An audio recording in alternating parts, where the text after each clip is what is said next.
नमस्कार, मैं मनमोहन मिश्र अपने इस YouTube चैनल पर आपका हार्दिक स्वागत करते हैं। दोस्तों, आज का विषय है संविधान खतरे में है, मतलब खतरे में संविधान। ये एक टैगलाइन बन चुका है और ये ट्रेंड भी कर रहा है। मेरे दोस्त, आखिर संविधान खतरे में क्यों है और संविधान को खतरा किससे है? बस इतनी सी बात है और इसी बात को विस्तार से आपको कुछ मिनटों में आपके सामने रखने की कोशिश करेंगे। विगत दिनों आपने देखा होगा कि बहुत से लोगों ने इस विषय पर बात की, चर्चा की, गोदी मीडिया, डाबर मीडिया, सुपारी मीडिया को छोड़कर, और सबका मुद्दा यही था कि संविधान खतरे में है। नरेंद्र मोदी गलती से अगर फिर से प्रधानमंत्री बन गए तो संविधान को खत्म कर देंगे। अब सवाल उठता है कि अगर संविधान को नरेंद्र मोदी खत्म कर देंगे तो कौन सा संविधान लाएंगे? किसी न किसी सिस्टम पर तो काम करेंगे ही करेंगे। देश चलाने के लिए, देश को, मान लीजिए, देश को लूटने के लिए, देश को बर्बाद करने के लिए, देश को बेचने के लिए जो सोच उनके मन में होगी उसे लागू करने के लिए निश्चय ही कोई ना कोई नियम तो बनाना ही पड़ेगा और बनाएंगे। भले ही संविधान ना सही, खुद राजतंत्र सही, भले ही संविधान ना है सही, अमेरिकन तंत्र सही, चीनी तंत्र सही या रशियन तंत्र सही, लेकिन तंत्र तो होगा, क्योंकि लूट बिना तंत्र के तो होगी नहीं। बर्बादी देश की अगर कोई करना चाहे तो उसे बर्बाद करने के लिए भी किसी न किसी तंत्र की जरूरत पड़ती है। वैसे जो तंत्र अभी है, यानी लोकतंत्र, यानी संविधान, उस संविधान और लोकतंत्र के खामियों का इस्तेमाल करके नरेंद्र मोदी देश को बेच रहे हैं, देश को बर्बाद कर रहे हैं, देश को दूसरे देशों के हाथों में बेच रहे हैं। उसका उदाहरण लद्दाख में घुसकर बैठा चीन, या चीन अपने बॉर्डर पे हमसे रोज कुछ न कुछ जमीनें हमारी हड़प रहा है। किसी न किसी गांव, किसी न किसी क्षेत्र का नाम चेंज कर रहा है, रोज शरारत कर रहा है, लेकिन वो नरेंद्र मोदी का चहेता है, नरेंद्र मोदी का पार्टनर है, क्योंकि चीन और अमेरिका दोनों मिलकर ही नरेंद्र मोदी को मुख्यमंत्री से लेकर प्रधानमंत्री तक लाए। प्रधानमंत्री इसलिए क्योंकि नरेंद्र मोदी के जरिए उन्हें भारत में घुसने और भारत को खरीदने का अवसर मिला। आप जानते होंगे, पहले भारत रशिया का घनिष्ठ मित्र हुआ करता था। चीन से तो कभी हमारी दोस्ती नहीं रही, लेकिन अमेरिका से दुश्मनी ना सही, लेकिन दोस्ती भी नहीं रही। नरेंद्र मोदी के आने के बाद रशिया से दोस्ती टूटी। अगर दुश्मनी नहीं है तो दोस्ती भी नहीं है आज रशिया के संग। लेकिन भारत को नरेंद्र मोदी आज चाइना और अमेरिका के कदमों में झुका कर रखा है। 10-10, 12-12 बार जा चुके हैं। जो अमेरिका नरेंद्र मोदी को वीजा नहीं दे रहा था दिखावे के लिए, वो उस अमेरिका में नरेंद्र मोदी हर दूसरे दिन पहुंच जाते हैं। जिस चीन को लाल आंख दिखाने वाली बात किया करते थे नरेंद्र मोदी, उस चीन में कभी भी झोला उठाकर पहुंच जाते हैं और उसे बुलाकर शी जिनपिंग को अपने देश में झूला झुलाते हैं। कहने का अर्थ यह है कि नरेंद्र मोदी के खाने के दांत और हैं और दिखाने के और। अब बात आती है संविधान खत्म करने की, संविधान को समाप्त करने की, लोकतंत्र को समाप्त करने की। आखिर क्यों? मेरे दोस्त, नरेंद्र मोदी जिस रास्ते पर देश को लूट रहे हैं, जिस रास्ते पर देश को ले जा रहे हैं, जिस रास्ते पर चाहते हैं कि कुछ गुजराती माफिया देश पर राज करें, वो जितना अब तक हुआ है उससे आगे बढ़कर संभव नहीं है। जब पूरी तरह से कुछ गुजराती चोरों का, माफियाओं का गुलाम देश को बनाना होगा तो उन्हें संविधान को खत्म करना ही पड़ेगा। कहने का अर्थ यह है कि नरेंद्र मोदी संविधान खत्म कर देंगे, यह सगुफा नहीं है। नरेंद्र मोदी अगर दोबारा आए चुन करके तो कभी चुनाव नहीं होगा, यह बस अटकलें नहीं है। मेरे दोस्त, यह बात भी नरेंद्र मोदी की पार्टी के भीतर से ही, उनके नेताओं के द्वारा ही आई थी, अब नहीं।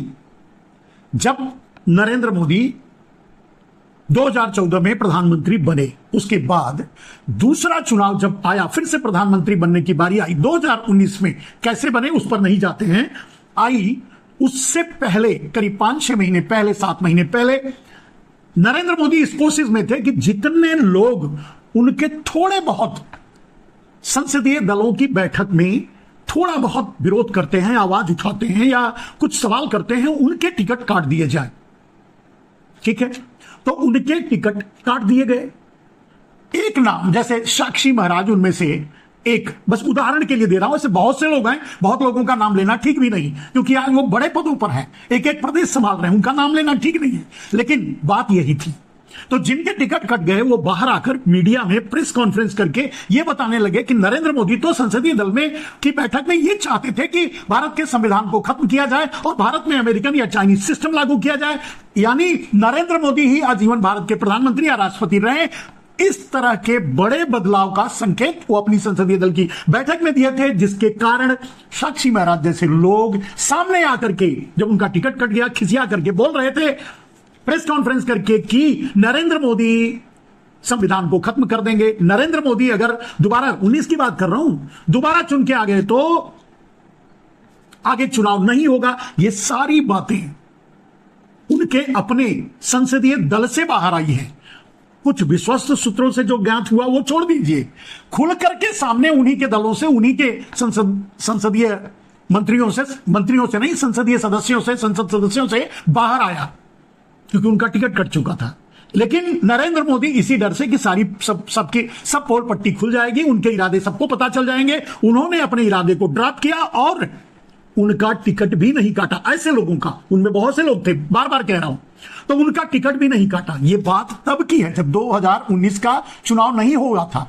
नरेंद्र मोदी 44 सैनिकों की हत्या करवा करके फिर से प्रधानमंत्री नहीं बने थे, यह तब की है। लेकिन अब तो नरेंद्र मोदी के बहुत से विधायक, बहुत से सांसद, बहुत से नेता खुलकर कह रहे हैं कि अगर हमें 400 पार इसलिए चाहिए कि हम संविधान बदलना चाहते हैं, हम संविधान बदल देंगे, मोदी जी फिर से प्रधानमंत्री बने तो संविधान बदलेगा। ये सांकेतिक ही सही उनके नेताओं से, उनके सांसदों से, उनके विधायकों से, उनके मंत्रियों से, उनके संतरियों से सबसे सामने आ रहा है। मेरे दोस्त, अब एक बात बताइए, अगर नरेंद्र मोदी आजीवन अपने आप को प्रधानमंत्री डिक्लेयर करना चाहते हैं चीन की तरह, अगर नरेंद्र मोदी आजीवन अपने आप को राष्ट्रपति डिक्लेयर करना चाहते हैं रशिया की तरह, अगर नरेंद्र मोदी 2 पार्टी इलेक्शन चाहते हैं फॉर द नेम सेक, सिर्फ दिखावे के लिए लोकतंत्र, अमेरिका की तरह, तो ऐसा करने के लिए बिना संविधान बदले तो वो कर नहीं सकते, जबकि उनके इरादे हैं यही। ये इरादे पहले भी जाहिर कर चुके हैं कि नरेंद्र मोदी क्या चाहते हैं। और तो छोड़िए, 2016 से नरेंद्र मोदी 2014 में प्रधानमंत्री बने थे। प्रधानमंत्री बनते ही काले धन पर धोखा दे दिया, राष्ट्रीय संपत्ति घोषित करने की बजाय अंडरग्राउंड करके लूट करके अडानी को दे दिया। तब से ही मैं ये बात कह रहा हूं कि नरेंद्र मोदी तो आजीवन प्रधानमंत्री या राष्ट्रपति बने रहना चाहते हैं, और ये संभव तभी होगा जब संविधान खत्म होगा। अब बताइए, क्या इसमें कोई डाउट है, क्या इसमें कोई क्लियरिटी नहीं है कि नरेंद्र मोदी संविधान खत्म करना चाहते हैं? नरेंद्र मोदी के जो इरादे हैं वो तो आपको पता है। अब नरेंद्र मोदी तो वैसे, उनको मार्गदर्शक मंडल में जाना चाहिए था, अब तक राजनीति छोड़ देनी चाहिए थी, दूसरों से तो जबरदस्ती छुड़वा दिए, नहीं गए। क्यों? राज करना चाहते हैं, आजीवन सत्ता पर बैठे रहना चाहते हैं, क्योंकि पूरे देश को लूट करके कुछ चोर अडानी जैसे माफियाओं का गुलाम बनाना चाहते हैं भारत को। तो उसके लिए लोकतंत्र से तो नहीं बन पाएगा ना। जैसे मान लीजिए नरेंद्र मोदी पहले भूमि अधिग्रहण बिल लाए, वो भी ऑर्डिनेंस के जरिए 2-2, 3-3 बार असफल हो गए, क्योंकि उनका बहुमत नहीं था राज्यसभा में, खार खाए बैठ गए। उस समय वापस लेना पड़ा, नहीं कर पाए। वो भी उन्होंने अडानी के लिए किया था कि अडानी को सब कुछ बेचेंगे, अडानी सब कुछ खरीदेगा, किसी को एक पैसा नहीं देगा, सारे किसानों की जमीन छीन ली जाएगी। जो black money Narendra Modi underground करके अडानी के जरिए विदेशों में दबा कर रखा है, उसको कृषि क्षेत्र में लगाया जाएगा और पूरे भारत पर कुछ गुजराती चोरों का राज रहेगा। बड़ी सीधी सी बात है। और ऐसा करने के लिए, मैंने कहा, ऐसा करने के लिए संविधान बदलने के अलावा, संविधान खत्म करने के अलावा कोई दूसरा रास्ता है नहीं। तब से मैं ये बात कह रहा हूं कि नरेंद्र मोदी आजीवन प्रधानमंत्री या राष्ट्रपति बने रहना चाहते हैं। नरेंद्र मोदी चाइनीज, अमेरिकन या रशियन सिस्टम लागू करना चाहते हैं। ये तब से बात कही जा रही है, मैं कह रहा हूं। अब तो सारे नेता कहने लगे हैं, हर मंच से कहने लगे, विपक्ष के सारे नेता वही बात बोल रहे हैं जो आज से लगभग 9 साल, 10 साल पहले से, 8 साल, 9 साल पहले से मैं बोल रहा हूं। समझ गए? अब बात यह है कि नरेंद्र मोदी चाहते क्या है। जब अब आपको यह समझ में आ गया कि नरेंद्र मोदी क्या चाहते क्या है, नरेंद्र मोदी चाहते हैं कि आजीवन सत्ता उनके हाथ में रहे, और आजीवन सत्ता नरेंद्र मोदी के हाथ में तभी रहेगी जब लोकतंत्र नहीं रहेगा, चुनाव नहीं होगा।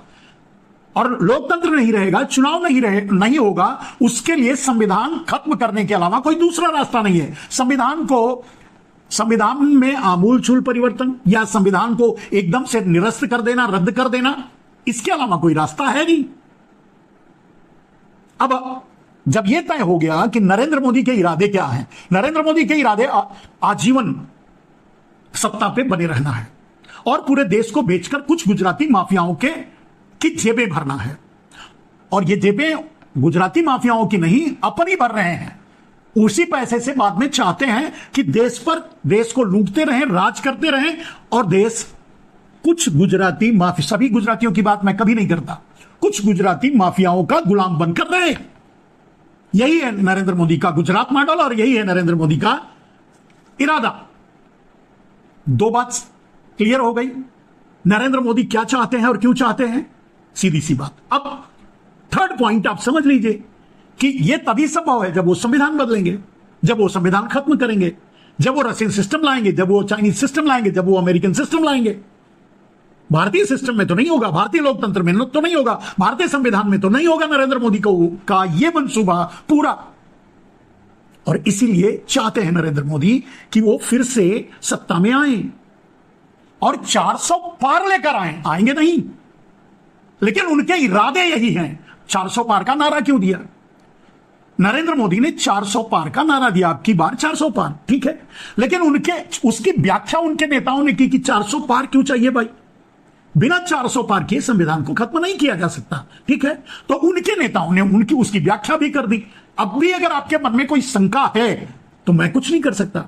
अब रही बात कि अगर नरेंद्र मोदी संविधान को बदल ही देंगे तो कौन सा देश, दुनिया पलट जाएगा, या नरेंद्र मोदी आजीवन राष्ट्रपति या प्रधानमंत्री रहेंगे तब कौन सा बदलाव हो जाएगा। अगर आप ऐसा सोचते हैं तो आपको यह भी सोचना पड़ेगा कि जब नरेंद्र मोदी इस लोकतांत्रिक व्यवस्था में प्रधानमंत्री हैं और वो विपक्ष के सभी नेताओं को, लगभग नेताओं को, या जो भी नरेंद्र मोदी के से सवाल करता है, आवाज उठाता है, चाहे मीडिया हो, चाहे जिस भी जगह से वो आता हो, उसको प्रताड़ित किया जाता है, जेल में डाला जाता है, सजा दी जाती है, केस ठोके जाते हैं। अब आप सोचिए जब नरेंद्र मोदी संविधान खत्म कर देंगे तब क्या करेंगे। चलिए, ये तो पत्रकारों के लिए है और लोगों के लिए है। दूसरी सबसे बड़ी बात मेरे दोस्त, कि जब नरेंद्र मोदी, मान लो किसान, अभी किसानों के साथ इतनी बड़ी ज्यादती, इतना बड़ा अन्याय उनकी जमीन छीनने के लिए जब नरेंद्र मोदी ने किया, जब नरेंद्र मोदी संविधान खत्म कर देंगे तब कौन सी ज्यादती करेंगे।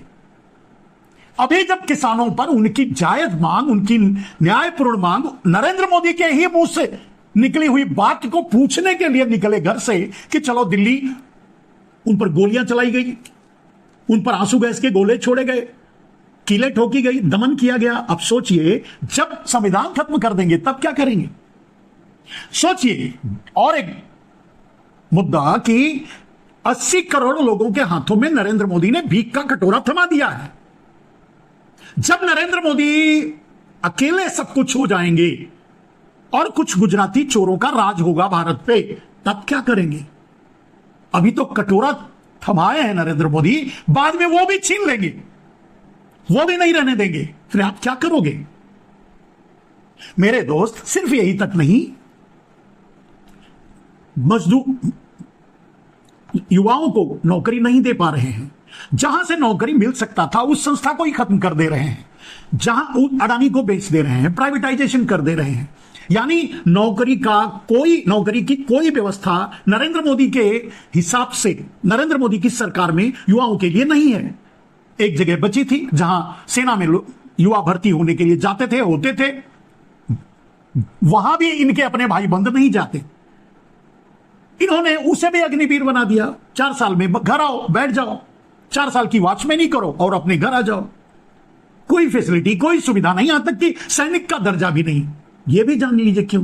क्योंकि नरेंद्र मोदी को ईस्ट इंडिया कंपनी की तरह अडानी ग्रुप की जरूरत पड़ेगी देश का दमन करने के लिए, तो वो अडानी ग्रुप देश का दमन कैसे करेगा? मीडिया तो उसके हाथ में आ चुका है। लेकिन मान लीजिए आम आदमी आवाज उठाएगा, बाहर निकलेगा, अगर आम आदमी बगावत करेगा तो उसका दमन करने के लिए किसकी जरूरत पड़ेगी?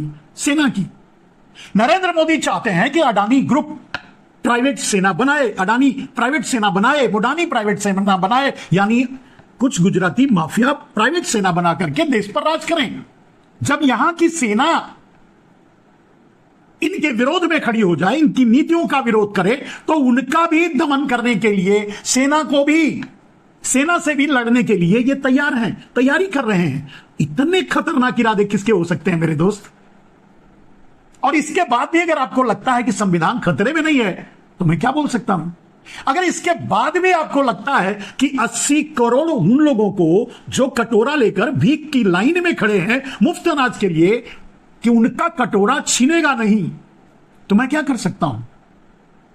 आज कटोरा दिए हैं, कल वो भी छीन लेंगे। क्या कर लोगे आप? मेरे दोस्त, सिर्फ यही नहीं, पूरे देश को, क्योंकि बेरोजगारी, रोजगार है नहीं।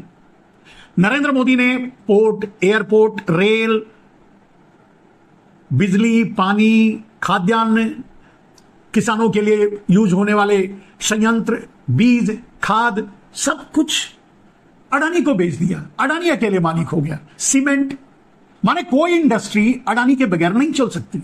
अडानी अगर चाहे तो जिसके उत्पादन इकाई पर, यानी जिसकी फैक्ट्री पर ताला लगाना चाहे तो लगा सकता है, क्योंकि कहीं ना कहीं अडानी के बिना सहारे कोई भारत में किसी भी तरह का कोई बिजनेस नहीं कर सकता।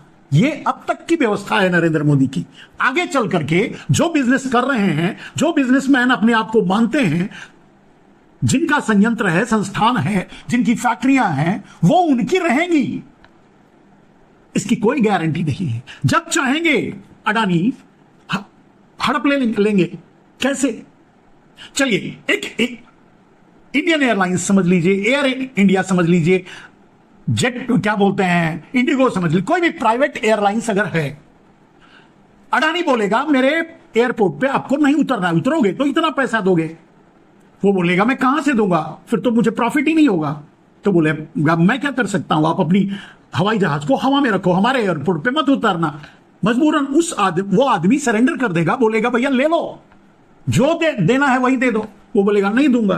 तो बोलेगा भैया जब मन करना जो देना दे देना, अब इसमें फंसकर मरने से तो अच्छा है छोड़ दो। अडानी हड़प लेगा। कंस्ट्रक्शन का बिजनेस है, सीमेंट नहीं देगा, किसान को बीज नहीं देगा, जमीन हड़प लेगा, बिजली नहीं देगा, जमीन हड़प लेगा, संयंत्र नहीं देगा, ट्रैक्टर, ट्रॉली, कल्टीवेटर, जो भी है, जुताई के संयंत्र, जो खेत की गुड़ाई निराई, कुछ भी नहीं देगा, जमीन हड़प लेगा। चलिए, बिजली बनाने वाली ऑर्गेनाइजेशन अगर कुछ बची हुई है, उनको कोयला नहीं देगा, बोलेगा मैं तो इतने में कोयला दूंगा। आपको पता होगा पिछले दिनों ये आपके सामने आया था कि नरेंद्र मोदी मजबूर किए प्रदेशों को कि आपको अडानी से ही कोयला महंगे में खरीदना पड़ेगा। सोच के देखिए। तो बिजली संयंत्र को कोयला नहीं देगा, जो संयंत्र कोयला से चलते हैं वो बंद हो जाएंगे, या फिर उसे अडानी खरीद लेगा। शिपिंग कंपनियां अडानी के सामने सरेंडर कर देंगी, क्योंकि वो उनको पार्क नहीं करने देगा शिप। एक्सपोर्ट इंपोर्ट का बिजनेस करने वाली कंपनियां नहीं कर पाएंगी, क्योंकि लाएंगे किस तरह से माल? एयर भी उसका, रोड भी उसका, शिप भी उसका, पानी भी उसका, मतलब समुद्री रास्ता भी उसका। कितना खतरनाक है यह आदमी। सिर्फ संविधान नहीं खत्म करेगा, अगर गलती से फिर से प्रधानमंत्री बना तो संविधान नहीं खत्म करेगा। अभी अभी कुछ दिन पहले एक डायलॉग बोला था एक मंच से कि कांग्रेस तो मंगलसूत्र तक उतरवा लेगी, न जाने किसको बांटेगी, मुस्लिम लीग, ये वो। मेरे दोस्त, ये आदमी आपका क्या क्या लेगी ये तो छोड़ दो, आपके शरीर का किडनी और हार्ट और जो भी अंग है उसे भी ले लेगा और बेच देगा, और बेचा है। उदाहरण आपके सामने है। ऐसी ऐसी कंपनियों से इलेक्टोरल बॉन्ड लिया है जो दवा नहीं जहर बनाती हैं, उनकी दवाएं फेल हो चुकी थी, फिर भी इसने उनको परमिशन दी इलेक्टोरल बॉन्ड लेकर के आपको मारने के लिए।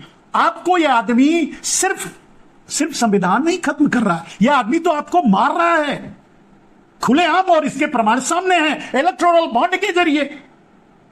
है कोई आपके पास है कोई जवाब? नहीं ना। कोई शंका रह जाती है आपके मन में कि यह आदमी संविधान को नहीं खत्म करेगा? भैया ये आपको निगल जाएगा, आपका खून पी जाएगा, आपकी लाशों का व्यापार करेगा, आपकी लाशों को बेच लेगा, आपकी किडनी बेच लेगा, आपका हार्ट बेच लेगा, आपका खून बेच लेगा, आपकी हड्डियां बेच लेगा। ये वो आदमी, और बेचा है, लेगा नहीं। मैं फ्यूचर टेंस में नहीं बात कर रहा हूं, मैं प्रेजेंट टेंस में बात कर रहा हूं। आप देख लो रिकॉर्ड। ये उन कंपनियों से इलेक्टोरल बॉन्ड लिया है जो जहर बनाकर बेचती थी, जिनकी दवाएं फेल हो चुकी थी, उनको भी परमिशन दिया उन्हीं जहरीली दवाओं को बेचने का, यानी आपको मारने का, इलेक्टोरल बॉन्ड लेकर के। यानी आपको आपकी मौत को बेच करके, आपके मौत का सौदा करके, यानी आपके शरीर का सौदा करके। आपको कोई शंका है कि यह संविधान नहीं बदलेगा, यह संविधान खत्म नहीं करेगा, यह लोकतंत्र को खत्म नहीं करेगा?